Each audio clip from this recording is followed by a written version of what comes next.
Good afternoon, ma'am. I am Mark Lawrence Pormento. So here is my project sa object-oriented programming. I made a simple to-do list app which demonstrates the basic operation of CRUD, which is creating, updating, delete, and creating, reading, update, and delete. So here we use the G-frame first. So nag-extend na lang ta aron dali na tong magamit. Wala na ta nag G-frame frame is equals to new frame. So ato lang gi-extend aron inig isod na to sa constructor is dali na lang siya ma-manipulate. Set title, minimalist to-do list. So minimalist ang ato ang theme for our to-do list app. So we have here set size 500, 400, and also the default close operation of si location relative to null. So first is kuan po ta diri, declare po ta diri og mga component which is si text field, combo box, gtable og si default table model. So si task field, status combo o si task table kay ato ara nang pangtawgon diri sa ubos. Ato ala nang gi-declare diri sa babaw daan aron may mo siyang global variable. So after na to mag set sa atong frame is nag set ta sa font which is for our theme na minimalist.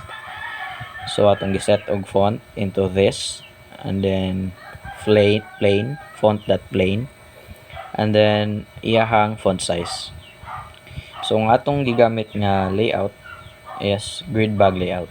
So the difference sa grid bag layout o grid layout is ang grid layout is ma-compare na to siya sa usa ka table nga na gipang divide niya ang usa ka kuan na siya kaugalingon nga section na murag gipang divide niya na invisible nga line.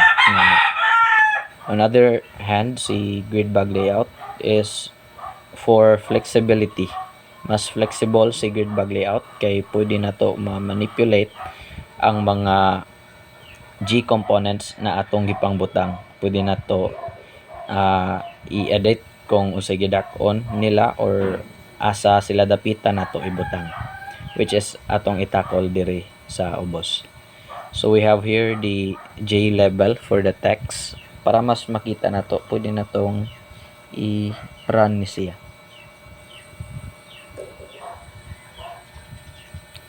We have here the J level. We have here the J level for the task kanisiya.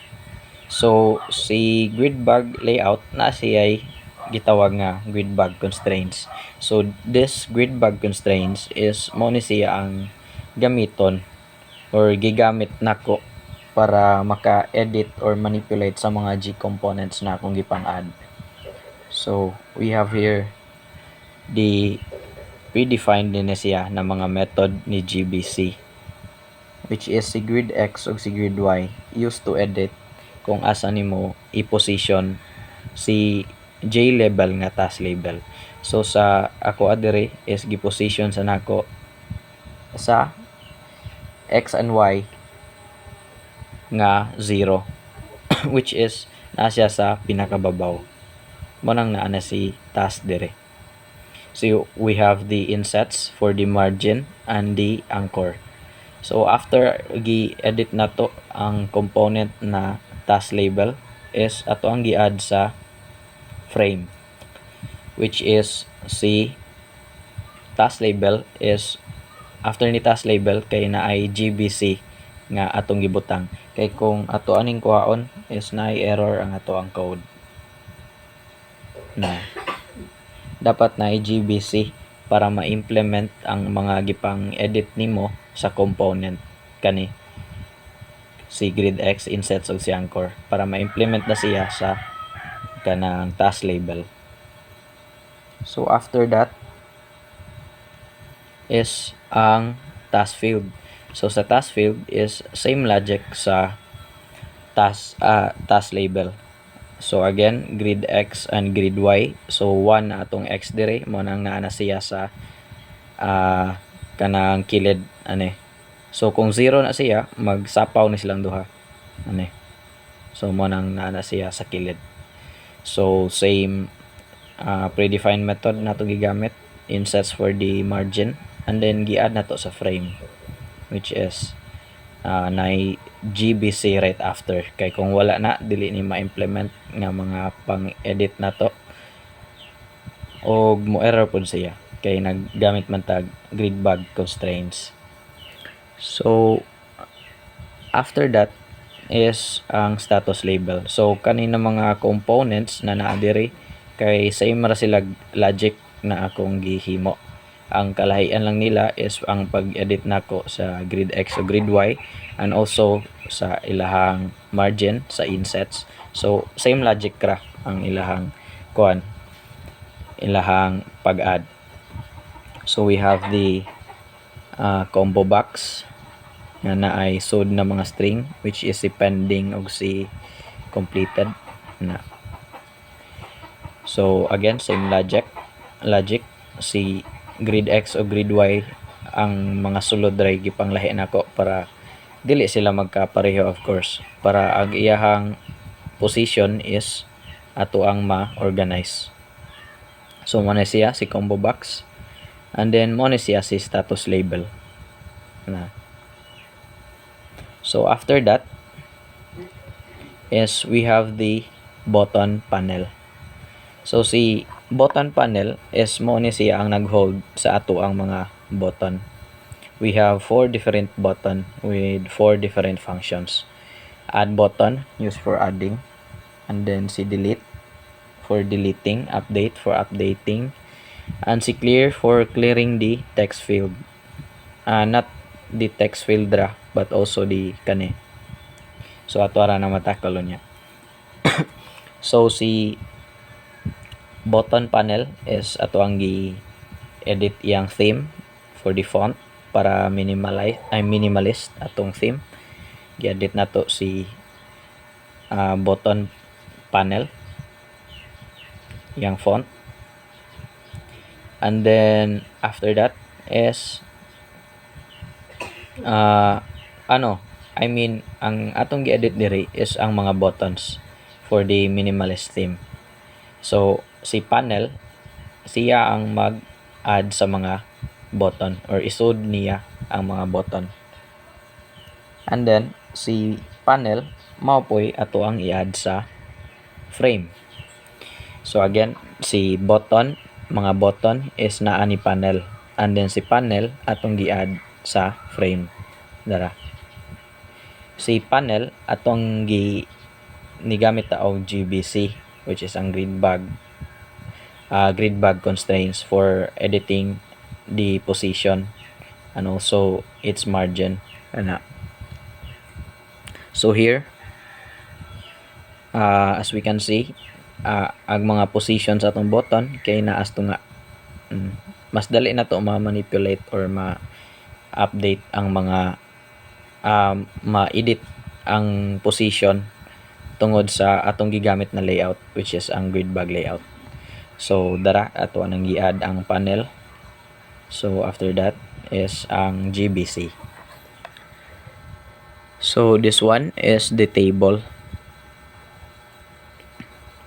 This one para editable atong table, pero atong gi-return og false para di ma-edit na to directly.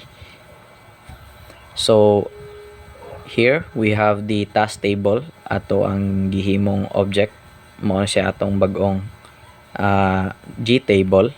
Then atong gisud sa parameters is ang table model na atong gihimo dire, table for task. So here we have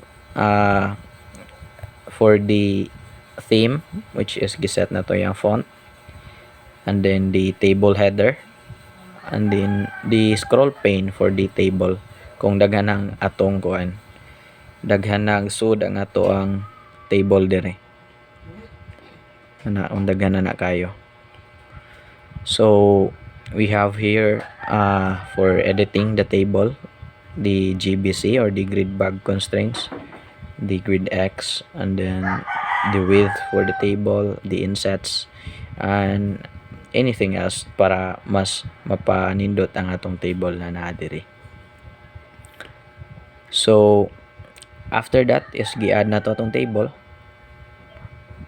sa atong frame, and then the GBC ding the table is mo-proceed ta sa atong mga action listeners. So sa action listeners, we have 4 different buttons with 4 different functions. So sa action listeners na to is naghimo na lang ta og mga methods for the updating, adding, delete, and the clear fields para mas efficient ang atong code ug mas limpyo. So here we have the load task nga method.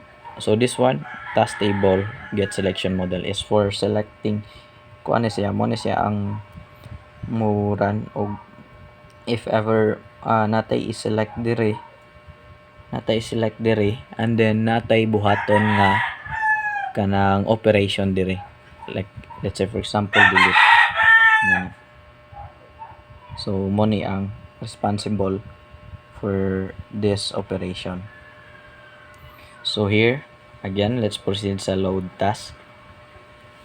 So sa load task, we have the SQL query, select ID, description, status mo ni ang sud sa atong table from user table, and then the try and catch na clause for getting the connection and also for the prepared statement